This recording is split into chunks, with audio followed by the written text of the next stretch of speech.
Sipping lukewarm coffee in my Chicago hotel room, I gazed out at the metropolis skyline through the floor-to-ceiling windows.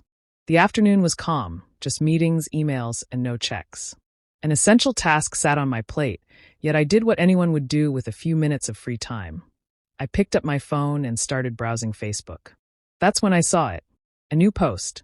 Welcome. My eyes blurred for a brief second. My heartbeat stuttered. I blinked, staring at the screen, trying to process the message. Then I saw the name underneath it. Olivia Carter. My wife. A bewildered thump echoed in my chest. My wife had given birth. I had no idea she was in labor. No text. No call. Nothing. I looked at the attached picture. Olivia lay in a hospital bed, her dark hair damp with sweat. Yet despite the exhaustion on her face, she was glowing. She was holding a baby, my baby. Or so I thought. My in-laws stood proudly beside her, beaming. It should have been a moment of overwhelming joy. Pride. Relief. Excitement. But something felt off. I stared at the image, analyzing every detail. My gut twisted, unease creeping in. Then I saw it. On the small hospital table beside her, nearly out of frame, a silver keychain. A black leather wallet. They weren't mine. They belonged to my brother, Ethan. 1,000 thoughts crashed into me at once. My grip on the coffee cup slipped, nearly spilling its contents. Ethan. At the hospital. With my wife. My breath slowed. My fingers hovered over the screen, my pulse hammering in my ears. I recognized that wallet all too well. A luxury brand I had gifted Ethan on his last birthday. The keychain. A souvenir from his trip to Las Vegas.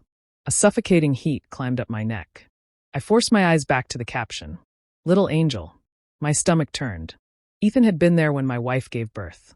Why? I swallowed hard. There had to be an explanation. Maybe he was just visiting. Maybe he had just stopped by. Maybe. I exhaled slowly. My hands moved on their own. I typed out a simple, hollow message. Congratulations. Best wishes. My throat burned with acid as I hit send. Then I picked up my phone again. I wasn't done. I opened my airline app and searched for the earliest flight home. I didn't know what I was stepping into. But I was going to find out. By the time I arrived in my hometown, the sky was still a deep shade of navy, just before dawn. Streetlights cast long shadows on the nearly deserted roads. The flight had been a blur, too much adrenaline, too many racing thoughts. I hadn't spoken to Olivia. I hadn't spoken to anyone. I didn't want feelings. I wanted facts. As I stepped off the plane, I switched my phone back on. A flood of missed calls and messages greeted me. None from Olivia. But one message stood out. One that told me everything I needed to know. I hailed a cab and gave the driver an address. Years ago, I had used Blackstone Detective Agency for a corporate case. They were efficient, discreet, ruthless. That was exactly what I needed now. The city was waking up.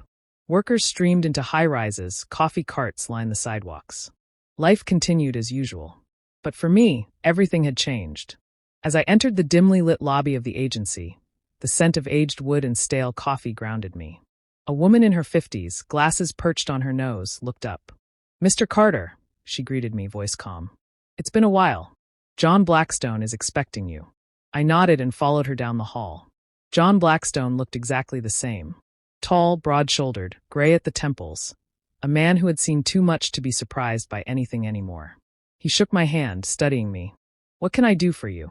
I took out my phone, opened the Facebook post, and slid it across the desk. My wife just gave birth, I said. Blackstone's eyes darkened as he studied the image.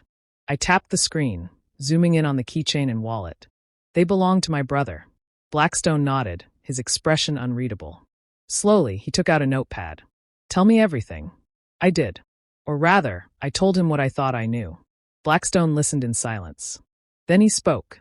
First, I'll verify your brother's whereabouts, credit card transactions, trip logs. If he was somewhere he shouldn't have been, we'll know. I nodded. We'll also check your wife's medical records, he continued. See who her emergency contact was. I let out a bitter laugh. If Ethan's name appears anywhere, I said, then we have our answer. Blackstone didn't react. He just nodded. How deep do you want us to go? I clenched my jaw. I want everything. Blackstone made a note. It'll take a few days. I exhaled, running a hand down my face. Do you want us to follow your wife as well? I hesitated. Did I really want to see the proof? Did I want to know everything she had done? I already knew. I just needed confirmation. When I finally confronted them, there was no denying it. No excuses left. Not from Olivia. Not from Ethan. Not even from my parents, who had known all along. I had sat at the same family table for 5 years, blind to the truth. My mother wept. My father sighed. Olivia begged. But I had already set the wheels in motion. Ethan's jaw tightened. "You think you can ruin me?" he growled. I met his gaze without blinking.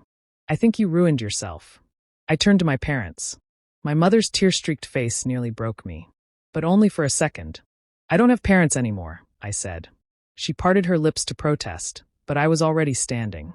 I picked up my phone, slipped it into my pocket, grabbed my coat. "Now live with it." Olivia cried out to Ethan as I reached the door, panic lacing her voice. "Please don't do this." I turned back one last time. "Do what?" "Just," she swallowed. "Just leave quietly." I let out a flat, hollow laugh. "Oh, Olivia." I shook my head. "You left me a long time ago." And with that, I walked away. I drove in silence. No music. No radio. No turning back. The headlights pierced the darkness as I sped through the streets. My hands remained steady on the wheel.